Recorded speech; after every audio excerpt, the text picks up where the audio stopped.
That man and his manga. Hey guys, I've heard you shouting your heads off, get back to covering manga, get back to covering manga, and today we're going to look at 7 series that I am absolutely loving. These are series that I would consider to be something that can fit into almost any collection, and if you don't like it, I don't really care. These are series that I love and I want to share with you guys. But before we get into all of that, if you're new to the channel and love all things manga and collecting, from figures to anime and light novels, do me a favour and subscribe and ring that bell so you don't miss out on new weekly videos. The first series I want to talk about is My Dress Up Darling by Shinichi Fukuda. Now, this was an interesting one. It's one that I've mentioned a few times on the channel. I even gave a pretty in-depth look at it around June last year when I picked up Volume 1. Volume 3 has came out a few months ago, and honestly I can't get enough of this fantastic title. This is essentially the cosplay manga. To an extent, the creation of cosplay. As somebody who has done plenty of cosplay in the past, I love this series. I really enjoyed it. It's one that I took one look at and I was just like, oh, you know what? I'm probably not going to enjoy this. I don't know what it was. The artwork kind of put me off a little bit, at least on the cover artwork. But once I actually took the chance, give it an opportunity, I love this title. It tells a story of a rather shy young man who he has a love of creating costumes for dolls. Traumatized by a childhood event, he keeps himself to himself. He's never really had too many friends, and he just kind of just enjoys making it. He befriends a beautiful girl, a popular girl, or a gal, and she becomes obsessed with the idea of him making her a cosplay.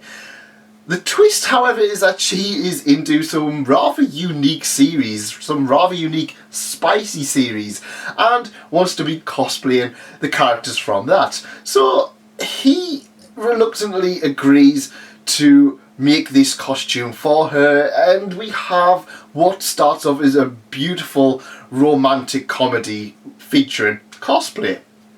What I liked about this series is that it didn't really take itself too seriously. I expected it to be more of a shoujo. However, it feels more like an ecchi comedy romance series. There's a lot of ecchi moments in here, but it's not anything that's too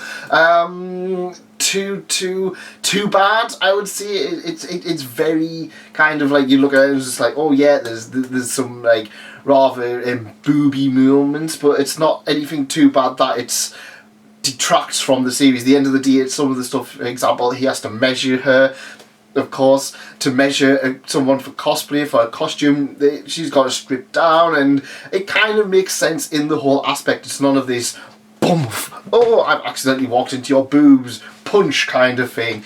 It's all very more adult and mature about it. If you want a different slice of life romantic comedy, I would recommend checking out this one, especially if you are a fan of cosplay and conventions. I know we are all missing them to an extent. The next series is one, again, I've covered so many times on the channel, but I don't see many people talking about it. Volume 9 came out, I believe it might have been last month or might have been the month beforehand, and honestly, I can't recommend Delicious in Dungeon enough. It's one of those series that I feel like as soon as anybody reads it, they absolutely adore it. It's one that, it's just so good, it's just so unique, and it doesn't get enough love for what it actually manages to do. Delicious in Dungeon tells the story of a young party of adventurers where one of their party members is eaten by a dragon. They decide they're going to save their adventurer friend, the sister of the main character, and they come across a unique dwarf. A dwarf who has been living in the dungeon for quite some time.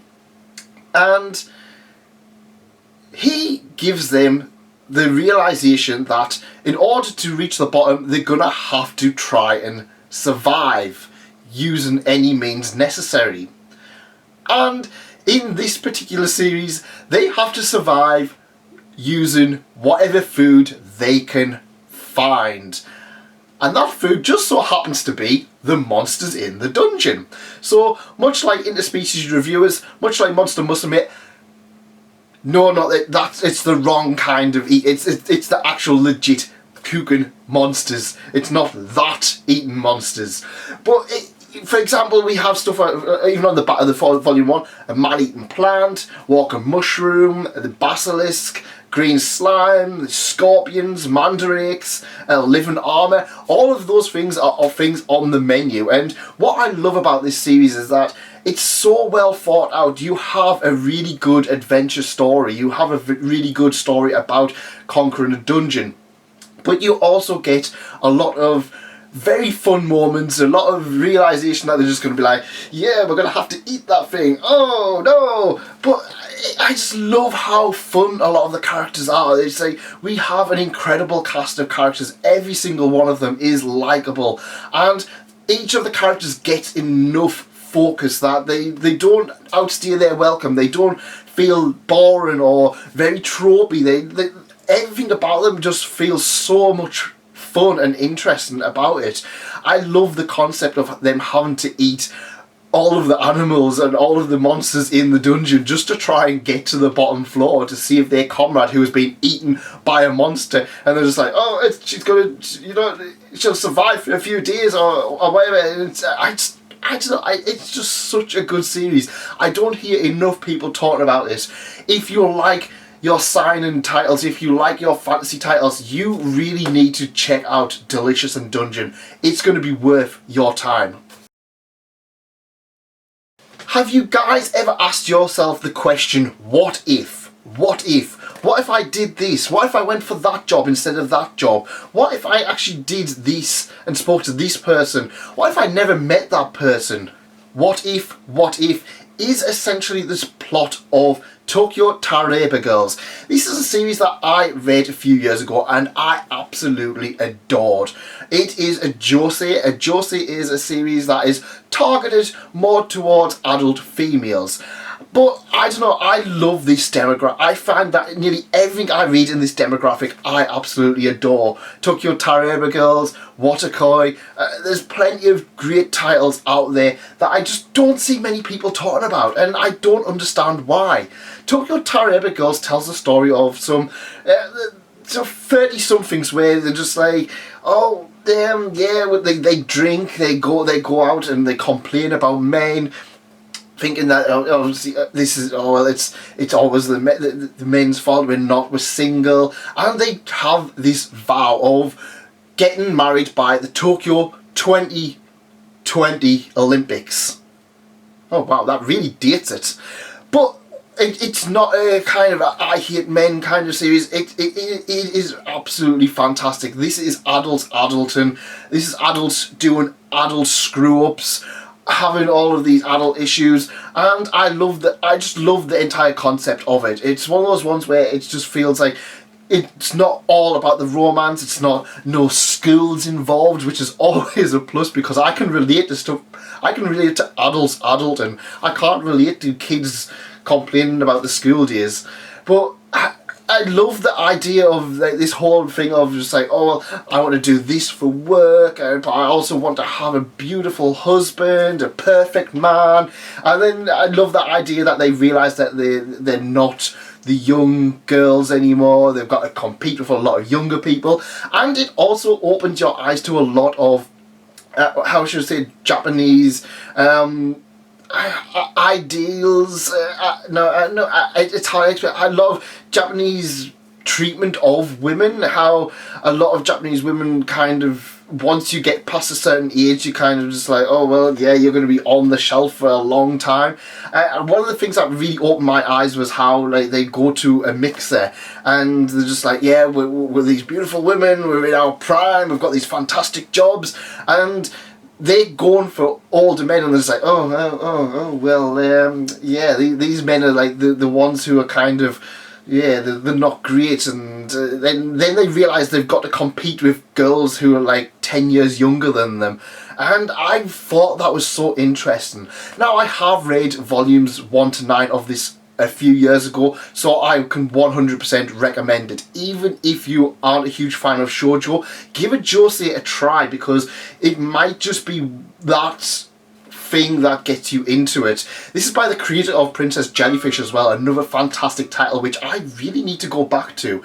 And I can guarantee you, once I've reread this, I am going to be covering this on the channel, because it is one that you guys need to be checking out if you want to have something a little bit different. The next title is another one that I have mentioned a few times over the last few months in hauls, and it's another one that I don't see many people talking about. It is a one that was popular a few years ago, and also is in that, you know, cute girls doing cute things thing.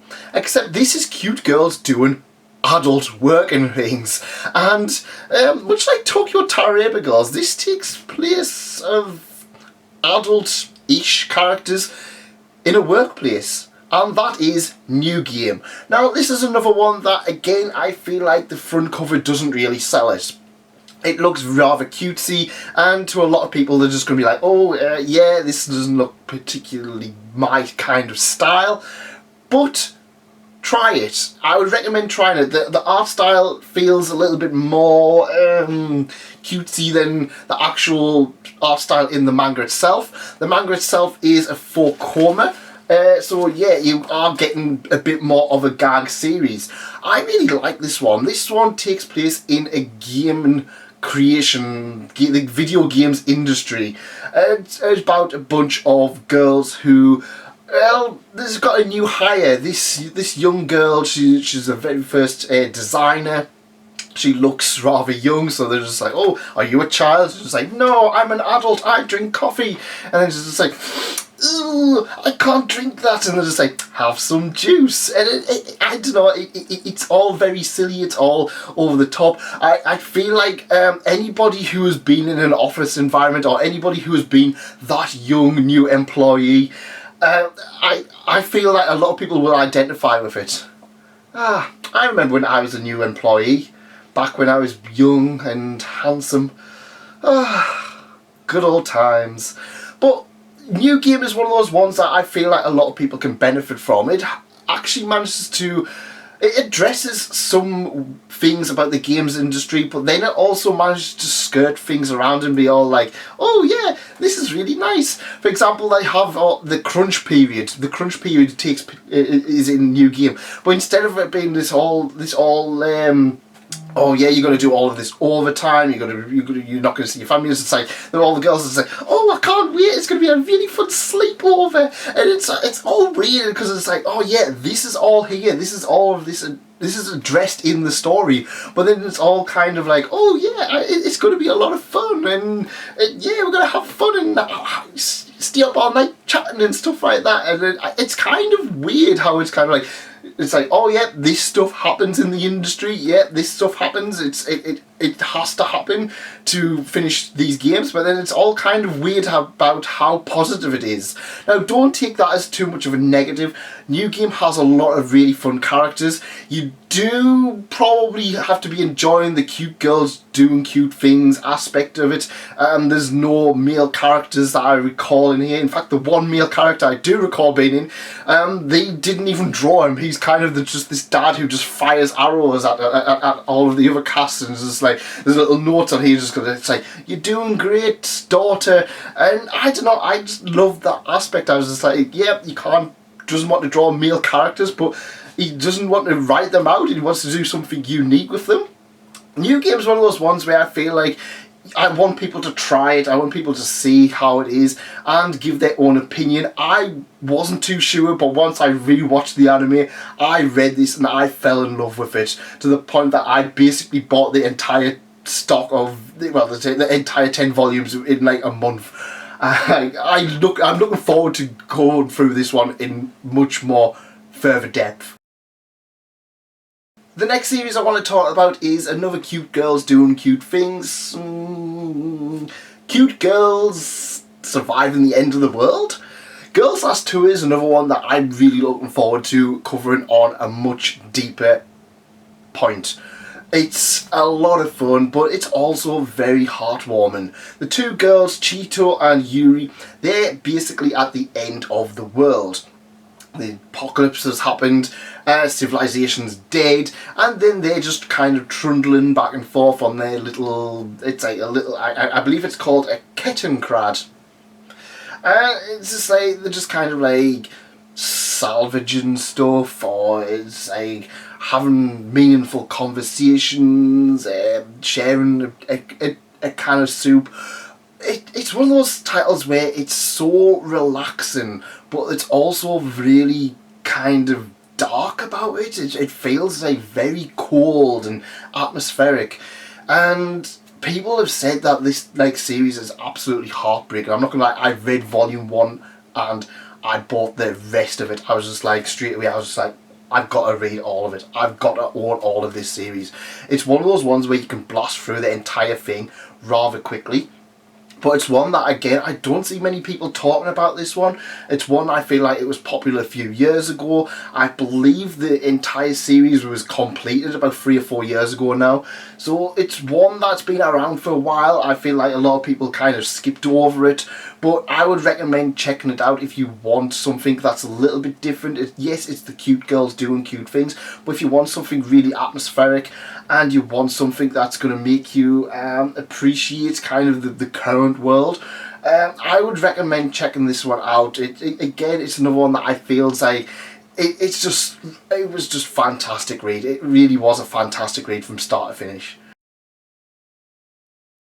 The next series is another one. I feel like this one is quite popular, and I have started to see it a little bit more in people's recommendations, but this is stuff that I'm currently enjoying. This is one that I read so often, and I absolutely love it every time I read it. In fact, I personally believe this is the best seinen for people who want a violent seinen, and that is Golden Kamuy.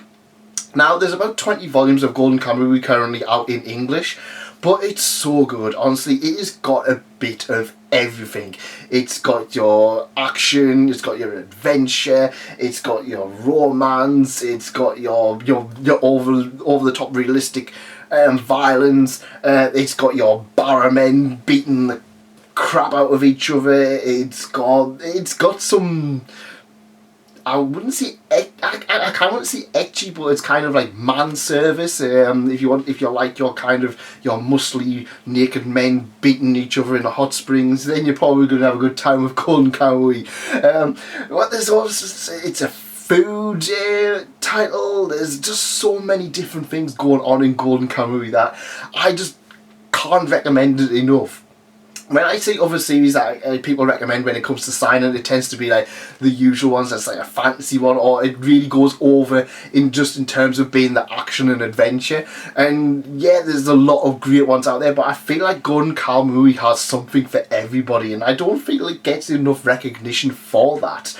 I feel like it had an issue with the very first few episodes of the anime because of the CG bear, and I feel like people just never ever give it that chance that it deserves. It's one that I feel like if you want a really good action adventure, you're gonna have a great time. Every single character in here is absolutely fantastic. It is absolutely hilarious, some of the things that they come out with. It's a historical drama as well, so it's not just like it's got a bit of everything in here. If you want your slice of life cooking thing, yeah, that's in here. If you want your historical drama with naked guys beating each other and with their dongs, yeah, you're gonna have that in here too. It's just got a bit of everything. I mean, the entire plot is trying to find this ancient treasure by finding a map that is basically only can be completed by skinning convicts and putting the map together, and everybody is trying to get this gold, and it's just so ridiculous, but it's so good. The author has done their research as well. It's one of these ones where much like Dr. Stone and Cells at Work, where you kind of see this incredible work put in by the author just to make sure that everything is kind of historically accurate while also being really fun.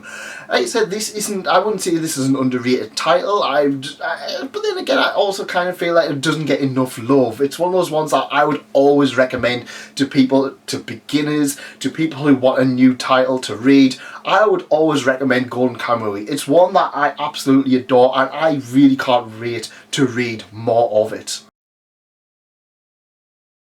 Now, there is a title that I always talk about. In fact, I haven't talked about it for about a year, so I probably need to do an up-to-date video on it, and that is Yotsuba and. The series about a young girl who just enjoys everything. Now, I love relaxing titles. I love titles where it's just more about the relaxation of the world. And I also got into titles such as Laid Back Camp. Now, a few months ago I was made aware of a title that is very much like Yotsuba, about enjoying everything, but also has the relaxation of Laid Back Camp. This title is actually mentioned as a masterpiece. That's right, it's not many titles that actually genuinely have the words "the masterpiece" on the front cover. There's plenty of titles out there that people say are masterpieces, Berserk, One Piece, Boruto, and there's other ones that just people just say, oh yeah, this is amazing. But this title is genuinely called Arya The Masterpiece. This is by Tokyo Pop, you know. Can you remember Tokyo Pop? Oh yeah, everyone remembers Tokyo Pop. But I hadn't seen anything from them in quite some time.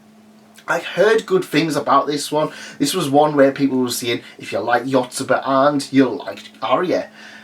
And I eventually took the plunge and realised that half of it was out of print, and yeah, I'm kind of stuck needing volume 5 and volume 7.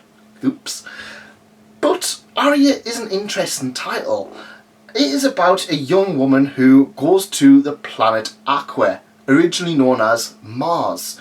She wants to be an Undine, which is essentially a gondola. And this is her job and her training in the company known as Arya.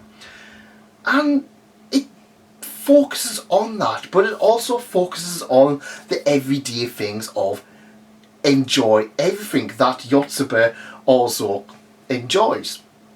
And it's just something that's just really beautiful.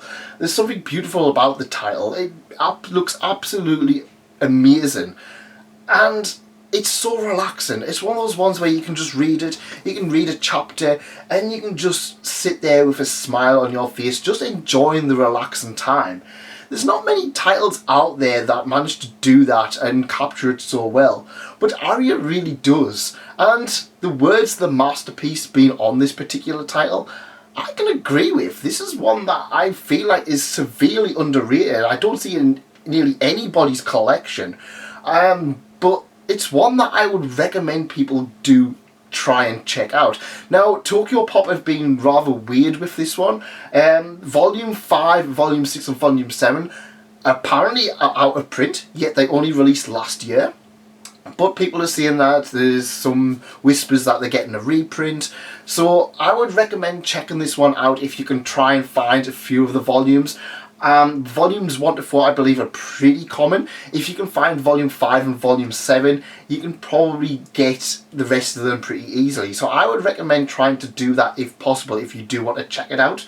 But I would recommend it. I really would. If you like your laid back camps, if you like your relaxing series where it's just kind of like, yeah, there is a story and there's a heartwarming story at that, but if you are more interested in just being relaxed and enjoying the world as it comes at you, this one is one that I would feel that is essential, and it's one that I'm really happy that I took the plunge with and tried out.